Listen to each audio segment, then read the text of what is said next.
65वां अध्याय श्री बलराम जी का वृषगमन। श्री सुखदेव जी कहते हैं, परीक्षित, भगवान बलराम जी के मन में वृष के नंद बाबा आदि सज्जन संबंधियों से मिलने की बड़ी इच्छा और उत्कंठा थी। अब वे रथ पर सवार होकर द्वारका से नंद बाबा के वृष में आए। इधर उनके लिए ब्रजवासी गोप और गोपियां भी बहुत दिनों से उत्कंठित थी। उन्हें अपने बीच में पाकर सबने बड़े प्रेम से गले लगाया। बलराम जी ने माता यशोदा और नंद बाबा को प्रणाम किया। उन लोगों ने भी आशीर्वाद देकर उनका अभिनंदन किया, यह कहकर कि बलराम जी, तुम जगदीश्वर हो, अपने छोटे भाई श्री कृष्ण के साथ सर्वदा हमारी रक्षा करते रहो। उनको गोद में ले लिया और अपने प्रेम आंसुओं से उन्हें भिगो दिया। इसके बाद बड़े बड़े गोपों को बलराम जी ने और छोटे छोटे गोपों ने बलराम जी को नमस्कार किया। वे अपनी आयु, मेल जोल और संबंध के अनुसार सबसे मिले जुले ग्वाल बालों के पास जाकर किसी से हाथ मिलाया, किसी से मीठी मीठी बातें की, किसी को खूब हंस हंस कर गले लगाया। इसके बाद जब बलराम जी की थकावट दूर हो गई, वे आराम से बैठ गए, तब सब ग्वाल उनके पास आए। इन ग्वालों ने कमल नयन भगवान श्री कृष्ण के लिए समस्त भोग, स्वर्ग और मोक्ष तक त्याग रखा था। बलराम जी ने जब उनके और उनके घर वालों के संबंध में कुशल प्रश्न किया, तब उन्होंने प्रेम गदगद वाणी से उनसे प्रश्न किया, बलराम जी, वसुदेव जी आदि हमारे सब भाई बंधु सकुशल हैं न? अब आप लोग स्त्री पुत्र आदि के साथ रहते हैं, बाल बच्चेदार हो गए हैं, क्या कभी आप लोगों को हमारी याद भी आती है? यह बड़े सौभाग्य की बात है कि पापी कंस को आप लोगों ने मार डाला और अपने सुहृद संबंधियों को बड़े कष्ट से बचा लिया। यह भी कम आनंद की बात नहीं है कि आप लोगों ने और भी बहुत से शत्रुओं को मार डाला या जीत लिया और अब अत्यंत सुरक्षित दुर्ग किले में आप लोग निवास करते हैं। परीक्षित, भगवान बलराम जी के दर्शन से उनकी प्रेम भरी चितवन से गोपियां निहाल हो गई। उन्होंने हंसकर पूछा, क्यों बलराम जी, नगर नारियों के प्राण वल्लभ श्री कृष्ण अब सकुशल तो है ना? क्या कभी उन्हें अपने भाई बंधु और पिता माता की भी याद आती है? क्या वे अपनी माता के दर्शन के लिए एक बार भी यहाँ आ सकेंगे? क्या माँ भाऊ श्री कृष्ण कभी हम लोगों की सेवा का भी कुछ स्मरण करते हैं? आप जानते हैं कि सज्जन संबंधियों को छोड़ना बहुत ही कठिन है, फिर भी हमने उनके लिए माँ बाप, भाई बंधु, पति पुत्र और बहन बेटियों को भी छोड़ दिया, परंतु प्रभु वे बात की बात में हमारे सौहार्द और प्रेम का बंधन काट कर हमसे नाता तोड़कर परदेश चले गए। हम लोगों को बिल्कुल ही छोड़ दिया। हम चाहती तो उन्हें रोक लेती, परंतु जब वे कहते कि हम तुम्हारे ऋणी हैं, तुम्हारे उपकार का बदला कभी नहीं चुका सकते, तब ऐसी कौन सी स्त्री है जो उनकी मीठी मीठी बातों पर विश्वास न कर लेती? एक गोपी ने कहा, बलराम जी, हम तो गांव की गवार ग्वालिनी ठहरी उनकी बात में आ गई, परंतु नगर की स्त्रियां तो बड़ी चतुर होती हैं। भला वे चंचल और कृतघ्न श्री कृष्ण की बातों में क्यों फंसने लगी? उन्हें तो वे नहीं छका पाते होंगे। दूसरी गोपी ने कहा, नहीं सखी, श्री कृष्ण बातें बनाने में तो एक ही हैं।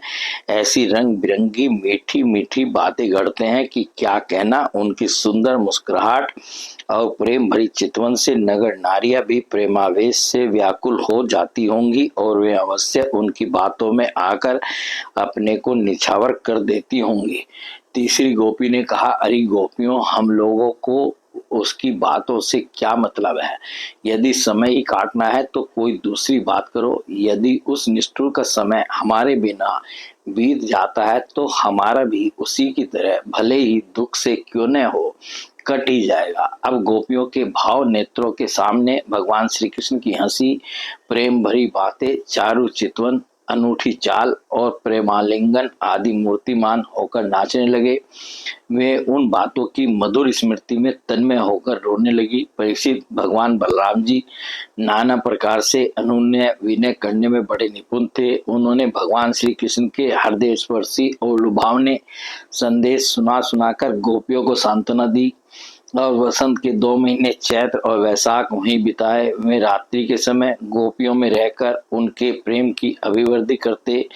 क्यों न हो भगवान राम ही जो ठहरे। उस समय कुमुदिनी की सुगंध लेकर भीनी भीनी वायु चलती रहती। पूर्ण चंद्रमा की चांदनी छिटक कर यमुना जी के तटवर्ती उपवन को उज्जवल कर देती और भगवान बलराम गोपियों के साथ वहीं विहार करते। वरुण देव ने अपनी पुत्री वारुणी देवी को वहां भेज दिया था। वह एक वृक्ष के खोडर से बह निकली। उसने अपनी सुगंध से सारे वन को सुगंधित कर दिया। मधुधारा की वह सुगंध वायु ने बलराम जी के पास पहुंचाई, मानो उसने उन्हें उपहार दिया हो। उसकी महक से आकृष्ट होकर बलराम जी गोपियों को लेकर वहां पहुंच गए और उनके साथ उसका पान किया। उस समय गोपियां बलराम जी के चारों ओर उनके चरित्र का गान कर रही थी और वे मतवाले से होकर वन में विचर रहे थे। उनके नेत्र आनंद मद से विवल हो रहे थे। गले में पुष्पों का हार शोभा पा रहा था। वैजयंती की माला पहने हुए आनंद उन्मत्त हो रहे थे। उनके एक कान में कुंडल झलक रहा था। मुखारविंद पर मुस्कुराहट की शोभा निराली ही थी। उस पर पसीने की बूंदें हिमकण के समान जान पड़ती थी।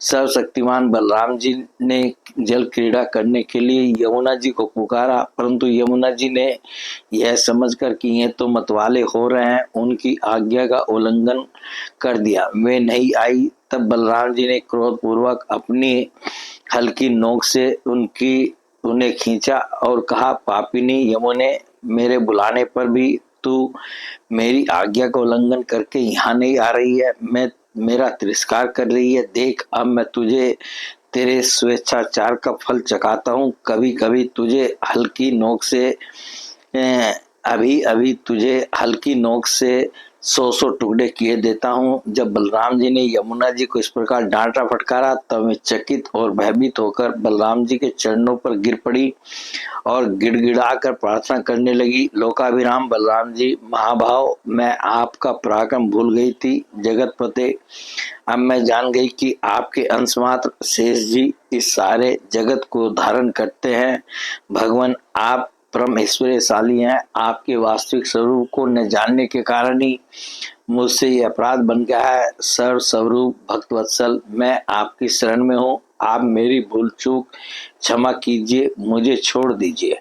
अब यमुना जी की प्रार्थना स्वीकार करके भगवान बलराम जी ने उन्हें क्षमा कर दिया और फिर जैसे गजराज हथिनियों के साथ क्रीड़ा करता है वैसे ही वे गोपियों के साथ जल क्रीड़ा करने लगे। जब वे यथेष्ट जल विहार करके यमुना जी से बाहर निकले तब लक्ष्मी जी ने उन्हें नीलांबर बहुमूल्य आभूषण और सोने का सुंदर हार दिया। बलराम जी ने नीले वस्त्र पहन लिए और सोने की माला गले में डाल ली। वे अंगराग लगाकर सुंदर भूषणों से विभूषित होकर इस प्रकार शोभायमान हुए मानो इंद्र का श्वेत वर्ण ऐरावत हाथी हो। परीक्षित, यमुना जी अब भी बलराम जी के खींचे हुए मार्ग से बहती है और वे ऐसी जान पड़ती है मानो अनंत शक्ति भगवान बलराम जी का यश गान कर रही हो।